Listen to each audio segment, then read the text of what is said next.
मुश्किल नहीं है कुछ दुनिया में, तू जरा हिम्मत तो कर, ख्वाब बदलेंगे हकीकत में, तू जरा कोशिश तो कर। Hello students, I am Mohit Dhingra. Welcome to CBC. ਆਪਾਂ ਪੰਜਾਬ ਪਟਵਾਰੀ ਤੋਂ ਇੱਕ ਸੀਰੀਜ਼ ਸਟਾਰਟ ਕੀਤੀ ਹੋਈ ਹੈ ਜਿਹਦੇ ਵਿੱਚ ਆਪਾਂ ਪਾਰਟ 10 ਤੱਕ ਕਵਰ ਕਰ ਚੁੱਕੇ ਹਾਂ। ਤਾਂ ਆਈ ਹੋਪ ਤੁਸੀਂ ਉਹਨਾਂ ਸੀਰੀਜ਼ ਨੂੰ ਦੇਖ ਲਿਆ ਹੋਊਗਾ, ਚੰਗੀ ਤਰ੍ਹਾਂ ਯਾਦ ਕਰ ਲਿਆ ਹੋਊਗਾ। ਅੱਜ ਆਪਾਂ ਉਸ ਸੀਰੀਜ਼ ਨੂੰ ਕੰਟੀਨਿਊ ਕਰਦੇ ਹੋਏ ਆਪਣਾ ਪਾਰਟ 11 ਅੱਜ ਡਿਸਕਸ ਕਰਾਂਗੇ। ਤਾਂ ਪਾਰਟ 11 ਦੇ ਵਿੱਚ ਵੀ ਮੋਸਟ ਇੰਪੋਰਟੈਂਟ ਕੁਐਸਚਨਸ ਨੂੰ ਆਪਾਂ ਡਿਸਕਸ ਕਰਾਂਗੇ। ਤਾਂ ਦੇਖਦੇ ਹਾਂ ਅੱਜ ਦਾ ਆਪਣਾ ਪਹਿਲਾ ਕੁਐਸਚਨ। ਫਸਟ ਕੁਐਸਚਨ ਕਿ ਜੀ who is the first Indian to win Oscar in music category. ਪਹਿਲਾ ਇੰਡੀਅਨ ਕੌਣ ਸੀ ਜਿਨ੍ਹਾਂ ਨੂੰ ਮਿਊਜ਼ਿਕ ਕੈਟੇਗਰੀ ਦੇ ਵਿੱਚ ਆਸਕਰ ਮਿਲਿਆ। ਠੀਕ ਹੈ, ਤਾਂ ਆਪਾਂ ਮਿਊਜ਼ਿਕ ਕੈਟੇਗਰੀ ਦੇ ਵਿੱਚ ਦੱਸਣਾ। ਇਸ ਤੋਂ ਪਹਿਲਾਂ ਆਪਾਂ ਡਿਸਕਸ ਕੀਤਾ ਸੀ ਆਸਕਰ ਪਹਿਲਾਂ ਮਿਲਿਆ ਸੀ ਕਿਹਨੂੰ,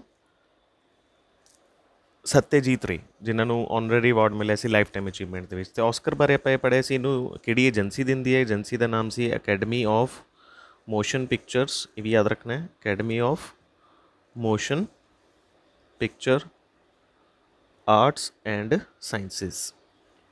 ਆ ਇੱਕ ਏਜੰਸੀ ਹੈ ਜਿਹੜਾ ਅਵਾਰਡ ਦਿੰਦੀ ਹੈ, academy of motion picture arts and sciences. ਤਾਂ ਆਸਕਰ ਅਵਾਰਡ ਪਹਿਲਾਂ ਮਿਊਜ਼ਿਕ ਕੈਟੇਗਰੀ। ਤਾਂ ਆਪਸ਼ਨਸ ਦੇ ਵਿੱਚੋਂ ਤੁਸੀਂ ਇਹਦਾ ਆਨਸਰ ਈਜ਼ਲੀ ਜੱਜ ਕਰ ਸਕਦੇ ਹੋ। ਫੇਮਸ ਮਿਊਜ਼ੀਸ਼ੀਅਨ ਕੰਪੋਜ਼ਰ ਜਿਨ੍ਹਾਂ ਦਾ ਨਾਮ ਹੈ AR ਰਹਿਮਾਨ। ਅੱਲਾ ਰਾਖਾ ਮਹਿਮਾਨ, ਮਹਿਮਾਨ ਨਹੀਂ, ਅੱਲਾ ਰਾਖਾ ਰਹਿਮਾਨ। ਠੀਕ ਹੈ, ਤਾਂ ਇਹਨਾਂ ਨੂੰ ਪਹਿਲਾਂ ਇੰਡੀਅਨ ਸੀ ਜਿਨ੍ਹਾਂ ਨੂੰ ਮਿਊਜ਼ਿਕ ਦੀ ਕੈਟੇਗਰੀ 'ਚ ਮਿਲਿਆ ਸੀ। ਸਲਮ ਡੌਗ ਮਿਲੇਨੀਅਰ ਇਹਨਾਂ ਦਾ ਕਾਫੀ ਫੇਮਸ ਰਹੀ ਸੀ, ਹੈ ਨਾ, ਉਹਦੇ ਵਿੱਚ ਇਹਨਾਂ ਨੇ ਕਾਫੀ ਅੱਛਾ ਮਿਊਜ਼ਿਕ ਦਿੱਤਾ ਸੀ। ਤਾਂ AR ਰਹਿਮਾਨ ਨੂੰ ਆਪਾਂ ਇਹਨਾਂ ਨੂੰ ਮੋਜ਼ਾਰਟ ਆਫ ਮਦਰਾਸ ਵੀ ਬੋਲਿਆ ਜਾਂਦਾ, ਇਹ ਵੀ ਯਾਦ ਰੱਖ ਸਕਦੇ। ਨਿੱਕ ਨੇਮ ਹੈ ਦੇਖੋ, ਹੈ ਨਾ, ਮੋਜ਼ਾਰਟ ਆਫ ਮਦਰਾਸ। ਤਾਂ ਕਈ ਵਾਰ ਕੁਐਸਚਨ ਆ ਸਕਦਾ ਮੋਜ਼ਾਰਟ ਆਫ ਮਦਰਾਸ ਕਿਹਨੂੰ ਕਿਹਾ ਜਾਂਦਾ, AR ਰਹਿਮਾਨ ਨੂੰ। ਠੀਕ ਹੈ ਜੀ, ਤਾਂ ਉਸ ਤੋਂ ਇਲਾਵਾ ਬਾਕੀ ਆਪਸ਼ਨਸ ਵੀ ਦੇਖ ਲੈਂਦੇ ਹਾਂ। ਕੈਲਾਸ਼ ਖੇਰ ਵੀ ਇੰਡੀਆ ਦੇ ਫੇਮਸ ਸਿੰਗਰ ਹੈ। ਭਾਨੂ ਥਈਆ, ਭਾਨੂ ਥਈਆ ਕੌਣ ਹੈ, ਇਸ 'ਤੇ ਕੁਐਸਚਨ ਇੰਪੋਰਟੈਂਟ ਆਊਗਾ। ਇਹ ਇੰਡੀਆ, ਇਹ ਮਤਲਬ ਫਸਟ ਵੂਮੈਨ ਸੀ ਜਿਨ੍ਹਾਂ ਨੂੰ ਆਸਕਰ ਅਵਾਰਡ ਮਿਲਿਆ। ਫਸਟ ਵੂਮੈਨ ਆਸਕਰ ਅਵਾਰਡ ਮਿਲਿਆ ਇਹਨਾਂ ਨੂੰ ਕਾਸਟਿਊਮ ਡਿਜ਼ਾਈਨ ਦੇ ਲਈ ਮਿਲਿਆ ਸੀ। ਵੈਸੇ ਇੱਕ ਕਾਸਟਿਊਮ ਡਿਜ਼ਾਈਨਰ ਹੈ ਜੋ ਮੂਵੀਜ਼ ਵਗੈਰਾ 'ਚ ਕਾਸਟਿਊਮਸ ਡਿਜ਼ਾਈਨ ਹੁੰਦੇ, ਕੱਪੜੇ ਡਿਜ਼ਾਈਨ ਹੁੰਦੇ, ਉਹ ਭਾਨੂ ਥਈਆ ਇਹ ਕਰਦੇ ਨੇ। ਤਾਂ ਯਾਦ ਰੱਖਣਾ, ਇਹ ਸੀ ਆਪਣਾ ਅੱਜ ਦਾ ਫਸਟ ਕੁਐਸਚਨ। ਨੈਕਸਟ ਹੈ ਸੈਕਿੰਡ, ਹੂ ਡਿਸਕਵਰਡ ਫੋਟੋਨ। ਦੇਖੋ ਆਪਾਂ ਸਾਇੰਸ ਦੇ ਵਿੱਚ ਪੜ੍ਹਦੇ ਹਾਂ ਪ੍ਰੋਟੋਨਸ ਹੁੰਦੇ ਆ, ਹੈ ਨਾ, ਪ੍ਰੋਟੋਨਸ ਹੁੰਦੇ ਆ, ਇਲੈਕਟ੍ਰੋਨਸ ਹੁੰਦੇ ਆ, ਨਿਊਟਰੋਨਸ ਹੁੰਦੇ ਆ। ਉਹ ਸਾਰੀਆਂ ਚੀਜ਼ਾਂ ਕਿਹਦਾ ਪਾਰਟ ਹੈ, ਐਟਮ ਦਾ ਪਾਰਟ ਹੈ। ਬਟ ਇਹ ਕੀ ਹੈ, ਹੂ ਡਿਸਕਵਰਡ ਫੋਟੋਨ। ਧਿਆਨ ਨਾਲ ਪੜ੍ਹਨਾ, ਫੋਟੋਨ, ਇਹ ਪ੍ਰੋਟੋਨ ਨਹੀਂ ਹੈ, ਫੋਟੋਨ ਹੈ। ਤਾਂ ਫੋਟੋਨ ਕੀ ਹੁੰਦਾ ਹੈ, ਫੋਟੋਨ ਇੱਕ ਐਲੀਮੈਂਟਰੀ ਪਾਰਟੀਕਲ ਹੈ। ਐਲੀਮੈਂਟਰੀ ਪਾਰਟੀਕਲ, ਇਹ ਪਾਰਟੀਕਲ ਕਿੱਥੇ ਐਗਜ਼ਿਸਟ ਕਰਦਾ ਹੈ, it is the basic unit of light. Basic unit of light ਮਤਲਬ ਸਭ ਤੋਂ ਪਹਿਲਾਂ ਜਿਹੜੇ ਐਲਬਰਟ ਆਇਨਸਟਾਈਨ ਸੀ ਉਹਨਾਂ ਨੇ ਦੱਸਿਆ ਵੀ ਲਾਈਟ ਦਾ ਬੇਸਿਕ ਯੂਨਿਟ ਕੀ ਹੁੰਦਾ, ਫੋਟੋਨਸ ਹੈ। ਮਤਲਬ ਆਪਣੇ ਕੋਲ ਜਿਹੜੀ ਲਾਈਟ ਆ ਰਹੀ ਉਹ ਕਿਸ ਫਾਰਮ 'ਚ ਆ ਰਹੀ ਹੈ, ਫੋਟੋਨ ਦੀ ਯੂਨਿਟ ਆ ਰਹੀ ਹੈ। ਤਾਂ ਇਹਦੇ ਬਾਰੇ ਕਿਹਨੇ ਦੱਸਿਆ ਸੀ, Albert Einstein. Very important, Albert Einstein ਨੇ ਇਹਦੇ ਬਾਰੇ ਦੱਸਿਆ ਸੀ। ਅਤੇ ਜਿਹੜੇ ਫੋਟੋਨਸ ਹੁੰਦੇ ਹਮੇਸ਼ਾ ਕੀ ਰਹਿੰਦੇ, ਹਮੇਸ਼ਾ ਮੋਸ਼ਨ ਦੇ ਵਿੱਚ ਰਹਿੰਦੇ, ਕਦੇ ਰੈਸਟ ਦੇ ਵਿੱਚ ਨਹੀਂ ਆਉਂਦੇ, ਹਮੇਸ਼ਾ ਮੋਸ਼ਨ 'ਚ ਆਉਂਦੇ। ਤਾਂ ਜੋ ਵੀ ਮੈਂ ਤੁਹਾਨੂੰ ਚੀਜ਼ਾਂ ਦੱਸ ਰਿਹਾ ਤੁਸੀਂ ਨਾਲ ਨਾਲ ਨੋਟ ਕਰ ਲੈਣੀ ਹੈ। ਤਾਂ ਐਲਬਰਟ ਆਇਨਸਟਾਈਨ ਬਾਰੇ ਆਪਾਂ ਹੋਰ ਕੀ ਪੜ੍ਹ ਚੁੱਕੇ ਸੀ, ਇਹ ਆਪਾਂ ਨਾਲ ਨਾਲ ਰਿਵਾਈਜ਼ ਕਰ ਰਹੇ ਹਾਂ। ਦੇਖੋ ਜੇ ਸੀਰੀਜ਼ ਨੂੰ ਤੁਸੀਂ ਚੰਗੀ ਤਰੀਕੇ ਨਾਲ ਦੇਖੋਗੇ ਤਾਂ ਤੁਹਾਡੇ ਨਾਲ ਨਾਲ ਰਿਵੀਜ਼ਨ ਵੀ ਜ਼ਰੂਰ ਹੋਊਗੀ। ਤਾਂ 1921 ਦੇ ਵਿੱਚ ਇਹਨਾਂ ਨੂੰ ਕੀ ਮਿਲਿਆ ਸੀ, ਨੋਬਲ ਪ੍ਰਾਈਜ਼ ਵੀ ਮਿਲਿਆ ਸੀ, ਇਹ ਵੀ ਯਾਦ ਰੱਖਣਾ। 1921 ਦੇ ਵਿੱਚ ਇਹਨਾਂ ਨੂੰ ਨੋਬਲ ਪ੍ਰਾਈਜ਼ ਮਿਲਿਆ ਸੀ। ਕਿਉਂ ਮਿਲਿਆ ਸੀ, ਉਹ ਇਹਨਾਂ ਨੇ ਲਾਅ ਦਿੱਤਾ ਸੀ, law of photoelectric effect, law photoelectric effect. ਤਾਂ ਕੁਐਸਚਨ ਬਹੁਤ ਵਾਰ ਐਗਜ਼ਾਮ 'ਚ ਆਇਆ ਜੀ, ਅੱਗੇ ਆਉਣ ਦੀ ਉਮੀਦ ਵੀ ਹੈ। 1921 ਦੇ ਵਿੱਚ ਇਹਨਾਂ ਨੂੰ ਮਿਲਿਆ ਸੀ। ਇਹ ਚੀਜ਼ਾਂ ਐਗਜ਼ਾਮ ਦੇ ਵਿੱਚ ਰਿਪੀਟ ਹੁੰਦੀਆਂ, ਪਰ ਯਾਦ ਰੱਖਣਾ। ਚਲੋ ਥਰਡ ਕੁਐਸਚਨ ਹੈ, headquarters of world health organization is situated in. ਤਾਂ ਮੈਂ ਤੁਹਾਨੂੰ ਇੱਕ ਚੀਜ਼ ਲਾਸਟ ਲੈਕਚਰ ਦੇ ਵਿੱਚ ਦੱਸੀ ਸੀ, ਕੋਈ ਵੀ ਆਰਗੇਨਾਈਜੇਸ਼ਨ ਜਿਹਦੇ ਹੈੱਡਕੁਆਟਰ W ਤੋਂ ਸ਼ੁਰੂ ਹੈ, ਵਿੱਚ ਜੋ ਮਰਜ਼ੀ ਹੋਵੇ, ਐਂਡ ਕਿਸ 'ਤੇ ਹੈ, O 'ਤੇ। ਤਾਂ ਵਰਲਡ ਹੈਲਥ ਆਰਗੇਨਾਈਜੇਸ਼ਨ ਵੀ ਦੇਖੋ W ਤੋਂ ਸ਼ੁਰੂ ਹੈ, H ਵਿੱਚ ਜੋ ਮਰਜ਼ੀ ਹੋਵੇ, ਹੈ ਨਾ, ਐਂਡ ਕਿਸ 'ਤੇ ਹੈ, O ਤੋਂ। ਤਾਂ ਇਹਦੇ ਹੈੱਡਕੁਆਟਰਸ ਆਪਾਂ ਹਮੇਸ਼ਾ ਯਾਦ ਰੱਖਣੇ ਕਿੱਥੇ ਹੈ, ਜਨੇਵਾ ਦੇ ਵਿੱਚ। ਅਤੇ ਜਨੇਵਾ ਜਿਹੜਾ ਸ਼ਹਿਰ ਹੈ ਉਹ ਕਿੱਥੇ ਹੈ, ਸਵਿਟਜ਼ਰਲੈਂਡ ਦੇ ਵਿੱਚ, ਹੈ ਨਾ, ਸਵਿਟਜ਼ਰਲੈਂਡ ਦੇ ਵਿੱਚ ਹੈ। ਵੈਸੇ ਸਵਿਟਜ਼ਰਲੈਂਡ ਦੀ ਕੈਪੀਟਲ ਕੀ ਹੈ, ਬਰਨ। ਅਤੇ ਸਵਿਟਜ਼ਰਲੈਂਡ ਨੂੰ ਆਪਾਂ ਕੀ ਬੋਲਦੇ ਹਾਂ ਜੀ, ਪਲੇਗਰਾਊਂਡ ਆਫ ਯੂਰਪ। ਅਤੇ ਦੂਸਰਾ ਇਹਨੂੰ ਕੀ ਬੋਲਦੇ ਆ, ਕਸ਼ਮੀਰ ਆਫ ਯੂਰਪ। ਸਵਿਟਜ਼ਰਲੈਂਡ ਦੀ ਆਪਾਂ ਕਰੰਸੀ ਵੀ ਯਾਦ ਰੱਖ ਸਕਦੇ ਹਾਂ, ਕਰੰਸੀ ਇਹਦੀ ਸਵਿਸ ਫਰੈਂਕ, ਸਵਿਸ ਫਰੈਂਕ। ਅਤੇ ਵੀ ਯਾਦ ਰੱਖਣੀ ਹੈ ਕਰੰਸੀ ਸਵਿਸ ਫਰੈਂਕ। ਠੀਕ ਹੈ, ਇੰਪੋਰਟੈਂਟ ਹੈ ਵਰਲਡ ਹੈਲਥ ਆਰਗੇਨਾਈਜੇਸ਼ਨ। ਹੋਰ ਸਾਰੀ ਇਨਫੋਰਮੇਸ਼ਨ ਕੀ ਇਹਦੇ ਲਈ ਇੰਪੋਰਟੈਂਟ ਹੈ, ਵਰਲਡ ਹੈਲਥ ਆਰਗੇਨਾਈਜੇਸ਼ਨ ਜੋ ਕਿ ਦੁਨੀਆ ਦੇ ਵਿੱਚ ਹੈਲਥ ਨਾਲ ਰਿਲੇਟਿਡ, ਹੈ ਨਾ, ਕੰਮ ਕਰਦੀ ਹੈ, ਰਿਸਰਚ ਕਰਦੀ ਹੈ। ਤਾਂ WHO ਇਸਟੈਬਲਿਸ਼ ਹੋਈ ਸੀ 1948 ਦੇ ਵਿੱਚ। ਇਹ ਵੀ ਕੁਐਸਚਨ ਆ ਸਕਦਾ 1948 ਦੇ ਵਿੱਚ। ਐਂ ਯਾਦ ਰੱਖ ਲਓ ਵੀ 1947 'ਚ ਆਪਣਾ ਦੇਸ਼ ਆਜ਼ਾਦ ਹੋਇਆ ਅਤੇ WHO ਉਸ ਤੋਂ 1 ਸਾਲ ਬਣੀ 1948।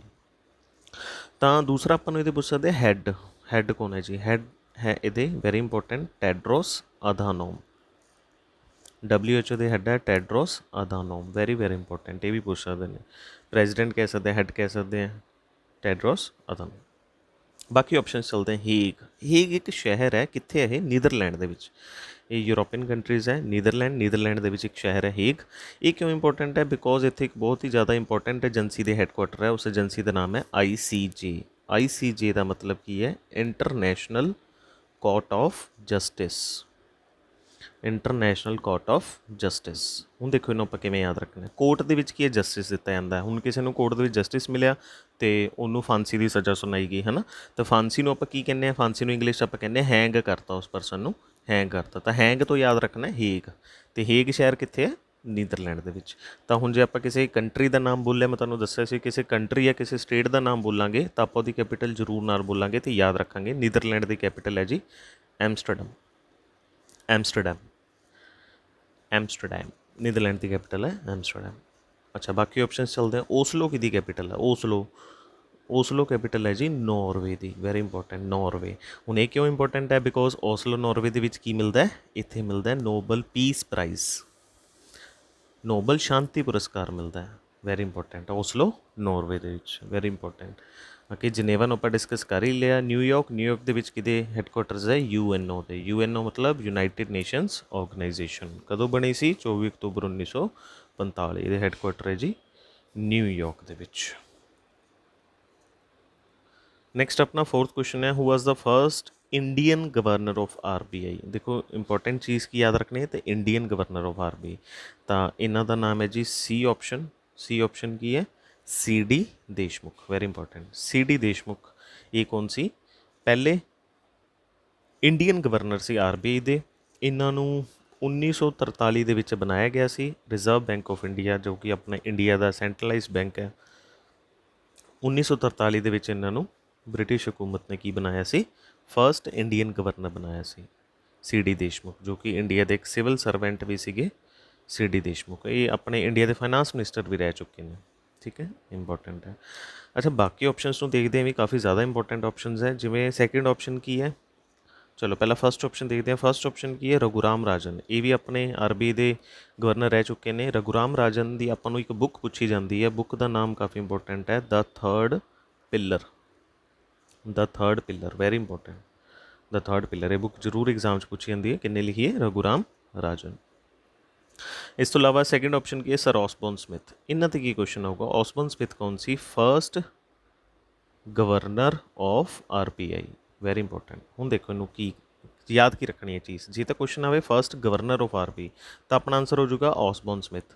ਪਰ ਜੇ ਕੁਐਸਚਨ ਆਵੇ ਫਰਸਟ ਇੰਡੀਅਨ ਗਵਰਨਰ ਤਾਂ ਆਪਣਾ ਆਨਸਰ ਹੋ ਜਾਊਗਾ ਰਘੂਰਾਮ ਰਾਜਨ। ਇਹ ਜ਼ਰੂਰ ਯਾਦ ਰੱਖਣਾ, ਠੀਕ ਹੈ। ਹੁਣ RBI ਬਾਰੇ ਵੀ ਥੋੜ੍ਹਾ ਦੇਖ ਲੈਂਦੇ ਹਾਂ। RBI reserve bank of India ਹੈ ਨਾ, ਸਭ ਤੋਂ ਪਹਿਲਾਂ ਦੀ ਫੁੱਲ ਫੋਰਮ। ਹੁਣ RBI ਕਦੋਂ ਬਣਿਆ ਸੀ? ਇਹ 1 ਅਪ੍ਰੈਲ 1935 ਨੂੰ ਇਸਟੈਬਲਿਸ਼ ਹੋਇਆ ਸੀ। ਕਿਹੜੇ ਐਕਟ ਦੇ ਅਕੋਰਡਿੰਗ ਇਸਟੈਬਲਿਸ਼ ਹੋਇਆ ਸੀ? ਉਹ ਇਸ ਐਕਟ ਦਾ ਨਾਮ ਵੀ ਪੁੱਛਿਆ ਜਾਂਦਾ ਹੈ, RBI act of 1934। RBI act of 1934। ਅਤੇ RBI ਦੇ ਹੈੱਡਕੁਆਟਰ ਕਿੱਥੇ ਹੈ? ਮੁੰਬਈ ਦੇ ਵਿੱਚ।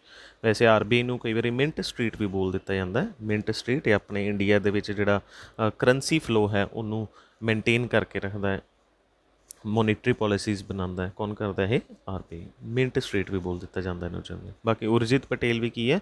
ਇਹ ਵੀ RBI ਦੇ ਗਵਰਨਰ ਰਹਿ ਚੁੱਕੇ ਨੇ। ਫਿਫਥ ਕੁਐਸਚਨ ਹੈ, who was the first finance minister of India. Very important. India ਦੇ ਪਹਿਲੇ ਫਾਈਨਾਂਸ ਮਿਨਿਸਟਰ ਕੌਣ ਸੀ? ਇਹਨਾਂ ਦਾ ਨਾਮ ਹੈ RK Shanmukham Shetty, very important, RK Shanmukham Shetty. ਇਹ ਆਪਣੇ ਆਜ਼ਾਦ ਭਾਰਤ ਦੇ ਇੰਡੀਪੈਂਡੈਂਟ ਇੰਡੀਆ ਦੇ ਪਹਿਲੇ ਕੀ ਰਹੇ ਸੀ? Finance minister. ਵੈਰੀ ਇੰਪੋਰਟੈਂਟ, ਯਾਦ ਰੱਖਣਾ। ਦੇਖੋ ਇਹ ਪਹਿਲੀਆਂ ਚੀਜ਼ਾਂ ਬਹੁਤ ਇੰਪੋਰਟੈਂਟ ਹੁੰਦਾ। ਪਹਿਲਾਂ ਤਾਂ ਤੁਹਾਨੂੰ ਪਤਾ ਹੀ ਹੈ, ਪਹਿਲਾ ਹੀ ਹੁੰਦਾ, ਤਾਂ ਆਪਾਂ ਜ਼ਰੂਰ ਯਾਦ ਰੱਖਣਾ ਇਹ ਪਹਿਲਾ ਹੀ ਸੀਗਾ, ਅਤੇ ਪਹਿਲਾਂ ਜ਼ਰੂਰ ਯਾਦ ਰਹਿੰਦਾ ਵੀ ਆਪਾਂ ਨੂੰ। ਤਾਂ ਪਹਿਲਾ ਫਾਈਨਾਂਸ ਮਿਨਿਸਟਰ ਸੀ RK ਸ਼ਨਮੁਖਮ ਸ਼ੈਟੀ। ਹੁਣ ਆਪਾਂ ਨੂੰ ਕੁਐਸਚਨ ਇੱਕ ਹੋਰ ਬਣ ਸਕਦਾ ਹੈ, who presented the first budget? Who presented the first budget of India? India ਦਾ ਪਹਿਲਾ ਬਜਟ ਕਿੰਨੇ ਪ੍ਰੈਜ਼ੈਂਟ ਕੀਤਾ? ਹੁਣ ਇਹ ਕੁਐਸਚਨ ਨੂੰ ਇੱਦਾਂ ਮੋਲਡ ਕਰਕੇ ਪਾ ਸਕਦੇ, ਤਾਂ ਇਹਦਾ ਆਨਸਰ ਵੀ ਕੀ ਹੋਊਗਾ? RK ਸ਼ਨਮੁਖਮ ਸ਼ੈਟੀ।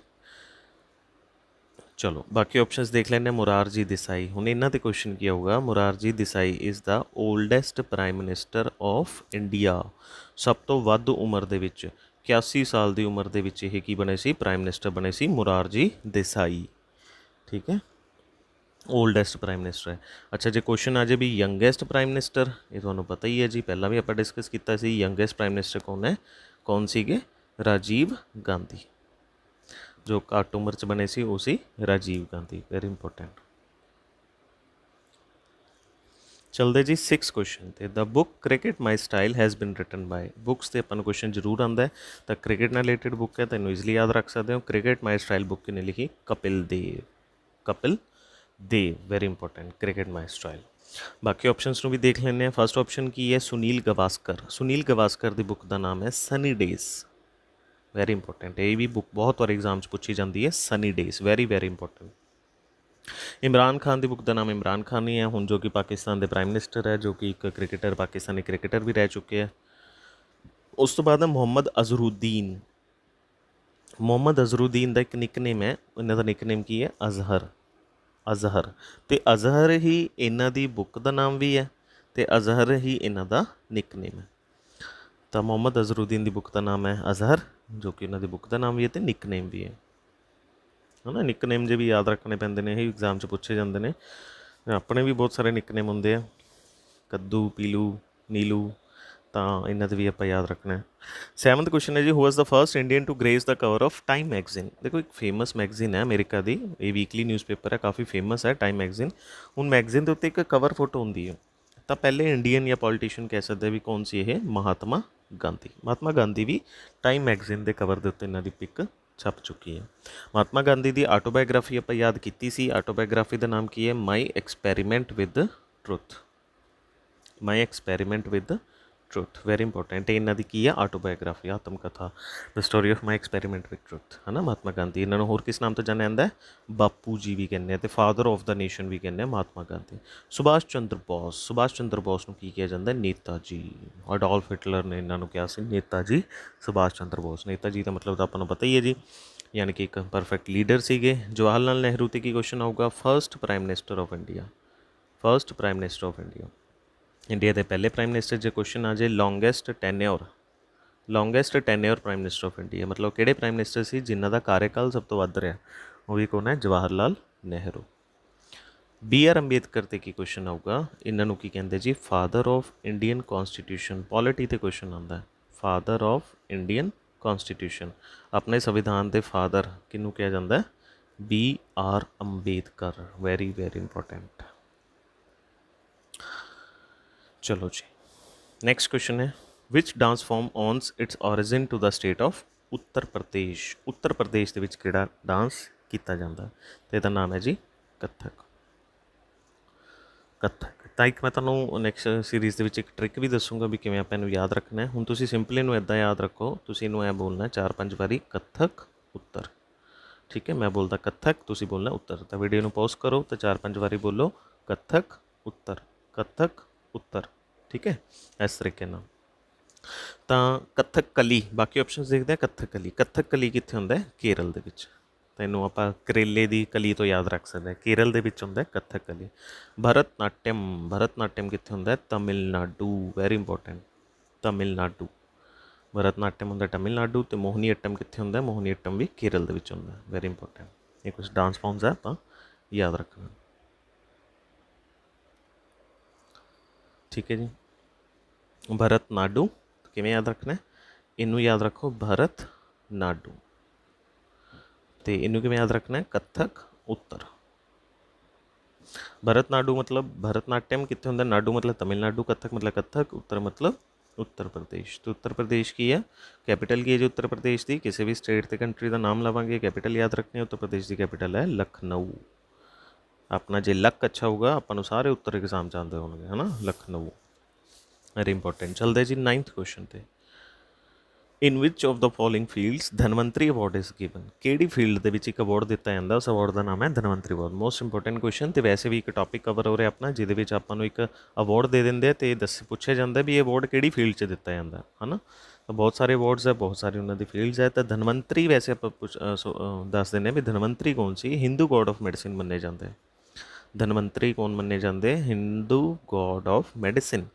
ਤਾਂ ਇੱਕ ਭਗਵਾਨ ਮੰਨੇ ਜਾਂਦੇ, ਵਿਸ਼ਨੂੰ ਦੇ ਅਵਤਾਰ ਮੰਨੇ ਜਾਂਦੇ, ਉਹਨਾਂ ਦੇ ਨਾਮ ਤੋਂ ਧਨਵੰਤਰੀ ਸੀਗੇ ਅਤੇ ਧਨਵੰਤਰੀ ਅਵਾਰਡ ਆਪਾਂ ਨਾਮ ਰੱਖਤਾ। ਯਾਨੀ ਕਿ ਇਹਦਾ ਸੰਬੰਧ ਕਿਹਦੇ ਨਾਲ ਹੈ? ਮੈਡੀਕਲ ਸਾਇੰਸ ਨਾਲ ਹੈ। ਯਾਨੀ ਕਿ ਕੋਈ ਪਰਸਨ ਜਿਹਦਾ ਮੈਡੀਸਿਨ ਦੇ ਵਿੱਚ ਰਿਸਰਚ ਕਰਦਾ, ਕੋਈ ਨਵੀਂ ਡਰੱਗ ਹੋ ਗਈ, ਕੋਈ ਨਵੀਂ ਮੈਡੀਸਿਨ ਦੀ ਖੋਜ ਕਰਦਾ, ਤਾਂ ਉਹਨੂੰ ਇਹ ਅਵਾਰਡ ਮਿਲ ਸਕਦਾ ਧਨਵੰਤਰੀ ਅਵਾਰਡ।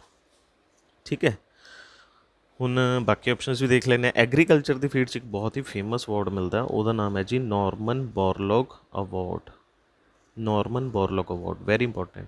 ਨੋਰਮਨ ਬੋਰਲੌਗ ਕੌਣ ਹੈ? ਨੋਰਮਨ ਬੋਰਲੌਗ ਨੂੰ ਆਪਾਂ ਫਾਦਰ ਆਫ ਗ੍ਰੀਨ ਰੈਵੋਲਿਊਸ਼ਨ ਵੀ ਬੋਲਦੇ ਨੇ। ਫਾਦਰ ਆਫ ਗ੍ਰੀਨ ਰੈਵੋਲਿਊਸ਼ਨ ਕਿਹਨੂੰ ਬੋਲਿਆ ਜਾਂਦਾ? Norman Borlaug.